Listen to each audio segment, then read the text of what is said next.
Sa silingang lalawigan sa Negros Oriental, upat ka bag-ong kaso sa COVID-19 ang natala. Si Chelo Valiena sa report. Nagpositibo ang duha ka kawani nga tagalungsod sa Bakong ug sa Pamplona sa lalawigan sa Negros Oriental. Nagpositibo usab ang asawa sa 45 anyos nga kawani sa lungsod sa Pamplona nga mao'y unang gikatahong COVID-19 positive. Gituho ang natakdan kini sa iyang banang apor kun authorized person outside residence.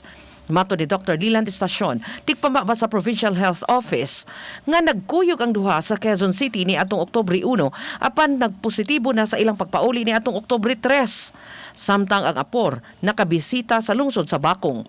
Naka-quarantine ang tulo.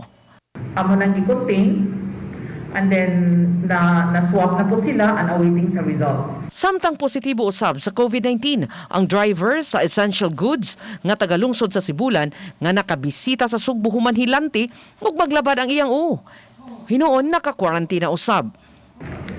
But tulog na sila ni Ato Manila.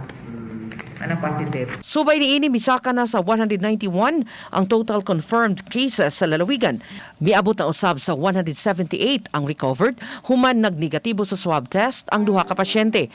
Laing nagnegatibo ang 72 anyos ug 29 anyos nga taga Bais ug taga La Libertad. Chelo Valiena, Balitang Bisdak.